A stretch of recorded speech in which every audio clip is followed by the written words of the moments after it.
Hey, good morning, everybody. I'm glad you could join me for live this Sunday morning. So glad that you could be with me. Excited to have all of you here. Well, let's start out with a couple of announcements. And here we are online, and these are our online schedules. Of course, Sunday at 8 a.m., Tuesdays at 6 p.m. for prayer, and Wednesday at 2 p.m. and Friday at 2 p.m. for devotionals. Now, all these are mountain time, so please make sure that you make the proper adjustments in your times. And do me a favor, please be sure to like this broadcast and share it on Facebook. And if you're on YouTube, please subscribe and always comment, please.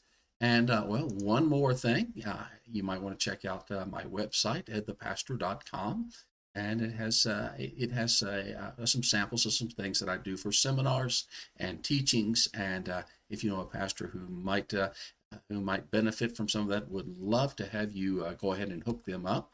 And it is good to be here this morning. Now, one of the things I want to tell you, if you would like to support the ministry, then please go over to clovisbethel.org, and if you'll scroll down just a little bit, you'll find a secure giving link, and in that you can be able to make either a one-time offering or regular payments. And so, love to have you be part of the ministry of Bethel Assembly of God, and just awesome things that are coming up. Now, we are going to be doing Spiritual Emphasis Month coming up in the month of January. And I'm going to be posting things online and for you to attempt and to try. I believe you can do most of these. And what this is to start out the new year concentrating on spiritual disciplines such as Bible reading, meditation, prayer, fasting. And I'm going to be giving some challenges along the way. If you've checked on my Facebook page, I've got the Spiritual Emphasis Month guide up there, and I will go and I will make it available on the broadcasts that are on on YouTube as well. And would love to have you be part of this and share with me the things that God is doing in your life. And um, please take advantage of that. All of our local services, we are going full bore, and would love to have you come and visit us here in Clovis, New Mexico, and be part of our in-person service. I know that God is going to bless you. Okay, well, this morning our sermon, we have been going through Christmas sermons and for the past 3 weeks, and now we're going to jump back into Acts for 1 week, and then next month we're going to be looking at the visions found in the Bible. And the Bible tells us without a vision the people perish, and so we want to look and see what visions we have found are listed in the Bible, and what we can do, or how we can get a hold of a vision from God for ourselves. I firmly believe that in the last day, God will pour out his spirit on all flesh, and that your sons and your daughters will prophesy, and your young men will have visions, and your old men will dream dreams. Well, I'm kind of the old man there, but I would love to have a vision from the Lord and dream for what the Lord is going to do in the future. All right, well, grab your Bibles and open up to Acts chapter 24.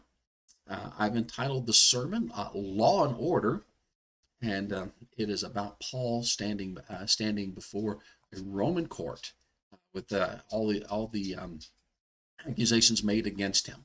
So let's go ahead and let's begin reading. All right. Well, excuse me. Let's start out with a review first. All right, so we take a look there. Paul, he goes to Jerusalem.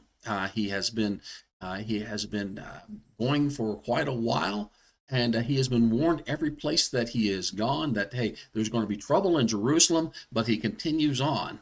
And well, sure enough, whenever he gets to Jerusalem, he is in there making an offering and fulfilling a vow, and he is abducted by a mob in the temple, and they are trying to rush him outside the city, and they want to stone him to death. Well, he is rescued by the Romans and kind of taken and held so that the Roman commander can try to figure out what in the world is going on.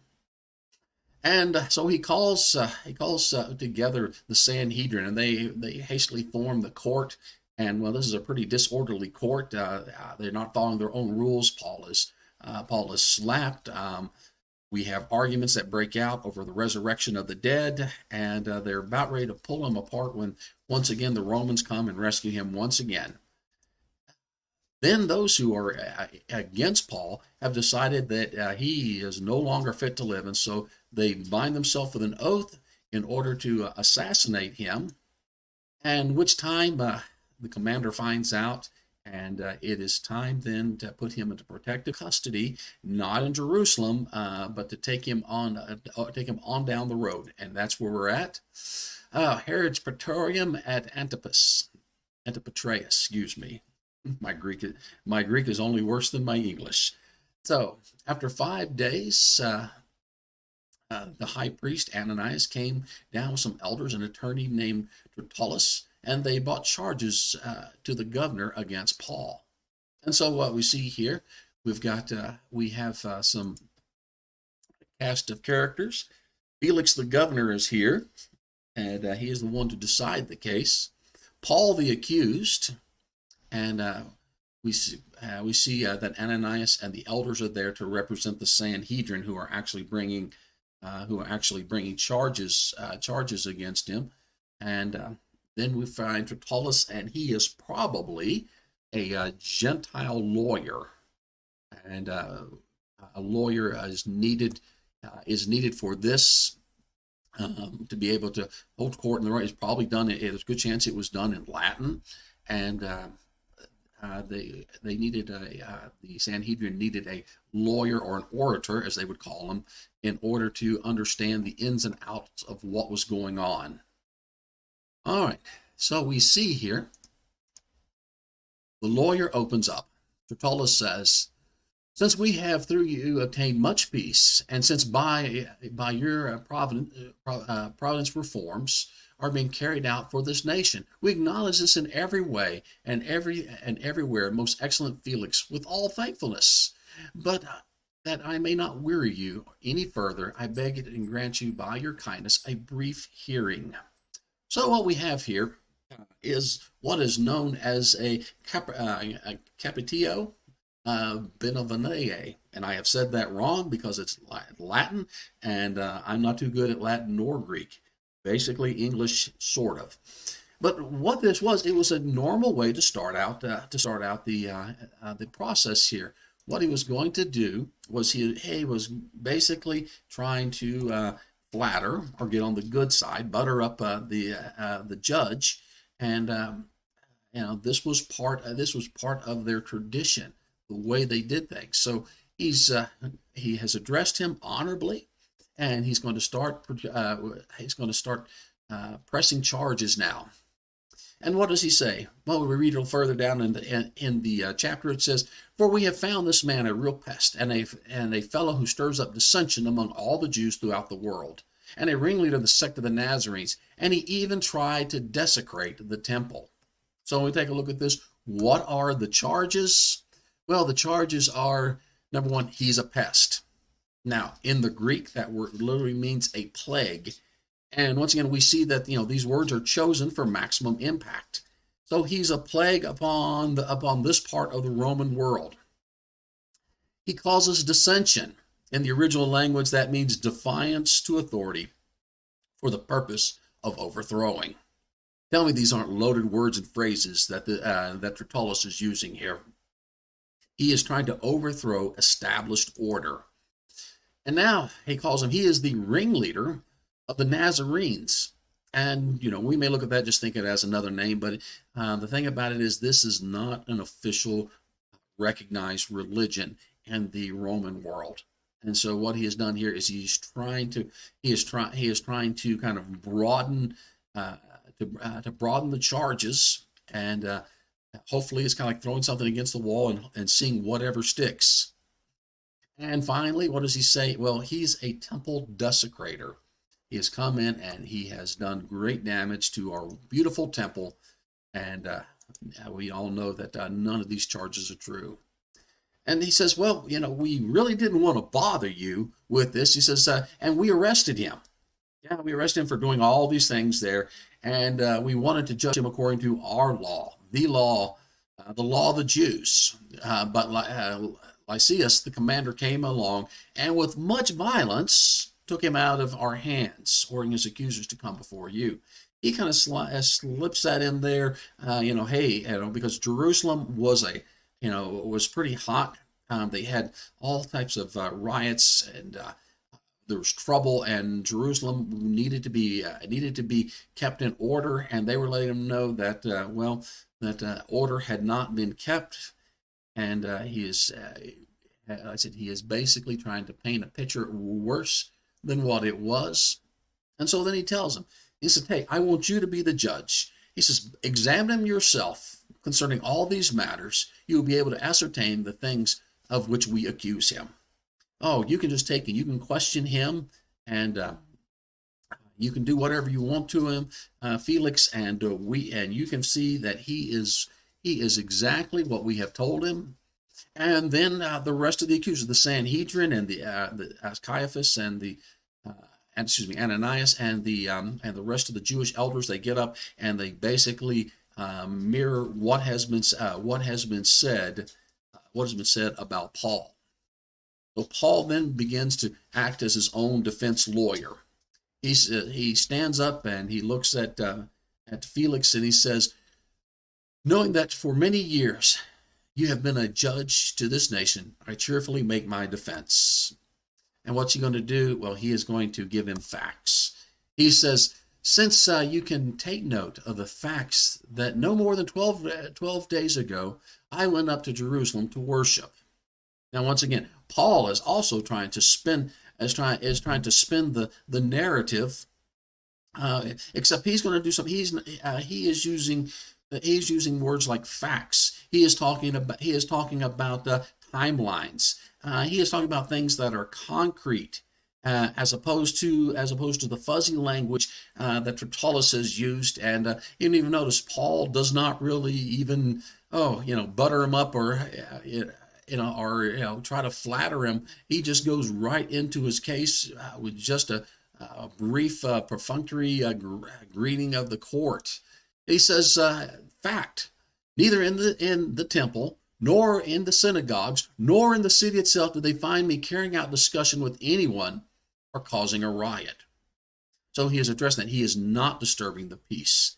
And, that is, in those days, in that time, disturbing the peace was a serious charge.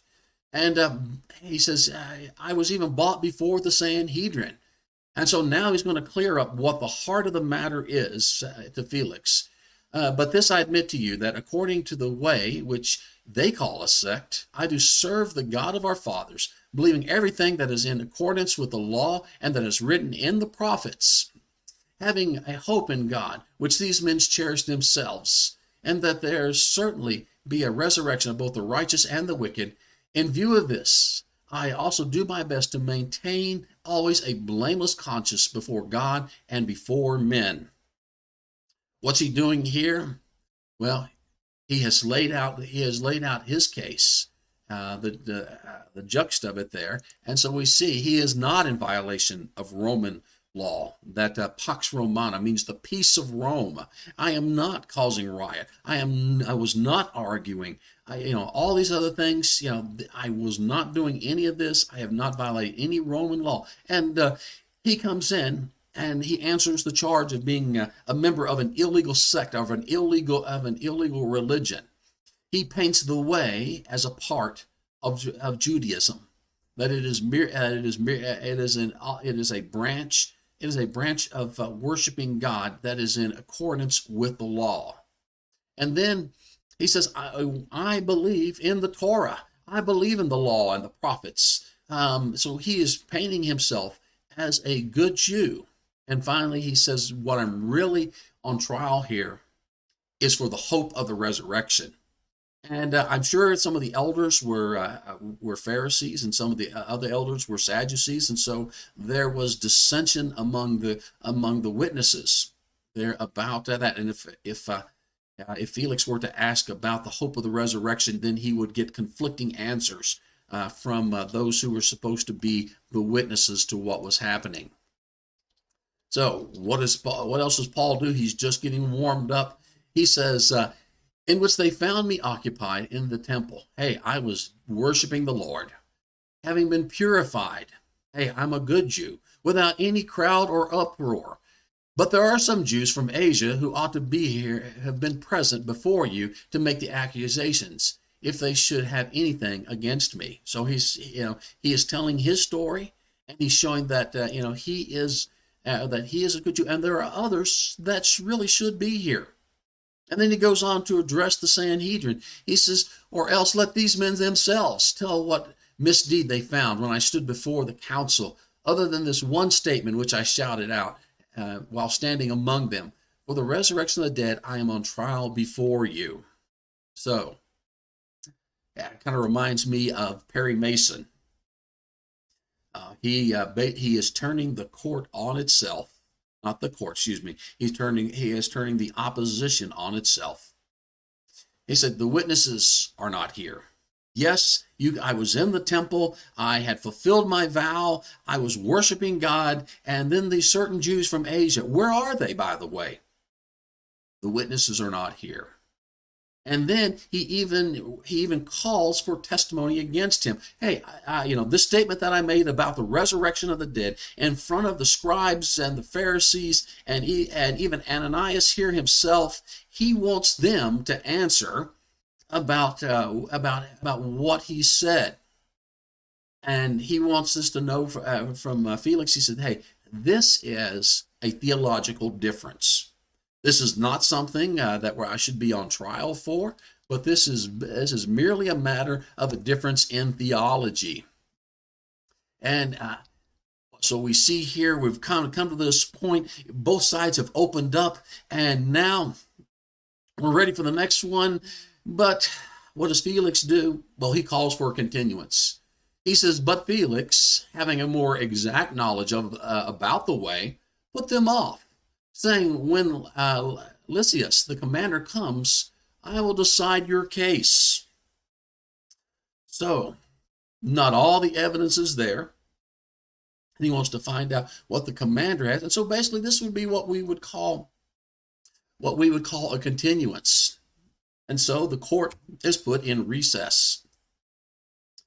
Excuse me, I'm getting off on my notes here. So he's getting off on. They're having a recess, and it's not like Judge Wapner, who on a commercial break he could decide the case. But no, what we see here of this court is that the prosecution did not prove its case. Paul put on a good defense, and Lysias would only come and verify what Paul had said. And the most important thing is the truth is on Paul's side. Now, what happens next in the story? While they're waiting for Lysias to show up, it says, well, we have what we would refer to as ex parte communication. So we see here, it says, but some days later, Felix arrived with Drusilla, his wife, who was a Jewess, and sent for Paul and asked him to speak about faith in Jesus Christ. So, Paul has an opportunity here. We see in this different type of legal system, Paul would even pray. He would even write to the Ephesians later on. He says, and pray on my behalf that utterance may be given to me in the opening of my mouth to make known the boldness of the mystery of the gospel. Paul during this time of confinement, he was still communicating the gospel. He was still preaching. He was still doing ministering, and even during this time, he would write letters. And we see here that the gospel is communicated to Felix. He says, But as he was discussing, notice righteousness, self-control, and judgment to come, Felix became frightened and said, yeah, go away for the present. And when I find time, I will summon you. So Paul shares the gospel message. And maybe perhaps would we want to do the same thing? He's on trial. And basically, he is on trial for a difference of theology. And he has a judge here who can set him free. And he's not just explaining, he's preaching. He's sharing with him. And, to tell the truth, there are also ulterior motives in this. It says, at the same time, Felix was hoping for money that would be given to him by Paul. So it says he used to send for him quite often and talk with him. So definitely different type of court case than we would be used to. But you know what? It brings us down here. And we look at this, we as Christians, we're on trial. One of the things that we need to remember first and foremost, found in the Proverbs, he who speaks the truth tells what is right. And it says, truthful lips will be established forever. So, friends, you're on trial at your work, in your house, in your neighborhood. And it's up to you to spread the truth about who you are and what it is that you believe. Now, our behavior is always being observed. Always. Peter would tell us, if you should suffer for the sake of righteousness, you are blessed. Do not fear their intimidation, nor do not be troubled, but sanctify Christ as Lord in your heart. Notice this, always being ready to make a defense to anyone who asks you to give an account for the hope that you have. You should always be willing to give a defense. You should always be willing to tell people what it is you believe. And the thing about it is, notice, your life and the words that come out of your mouth should always line up. Always be ready to make a defense, to tell people what it is that you believe, and that knowing that they are judging you by what it is you are doing. The rest of that portion of Scripture says, yet with gentleness and reverence, and keep a good conscience, so that the thing in which they slander you, those who slander you, those who revile your good behavior in Christ will be put to shame. You know, we've often talked about a practicing Christian. And I think we practice because we don't quite have it right. Now, what's our takeaway from this at this time? Well, is there enough evidence to convict you of being a Christian? Number two, remember, every day you're on trial. What you say and what you do, where you go, and the way that you interact with people, you are being judged. Always be truthful about what it is you believe, and be ready to tell others about the hope that you have in Jesus. Your family, your friends, your neighbors, your co-workers. All right, let me bless you, my friends. Father, I thank you for my friends, and I ask that you would be with them and bless them always. Now, Father, I ask that you walk with them this week. Lord, help them to be all that you want them to be, Lord, and help them to be overcomers. All right, my friends, I bless you in the name of the Father, and the Son, and the Holy Spirit. Amen. God bless you, my friends, and I hope you have a wonderful week.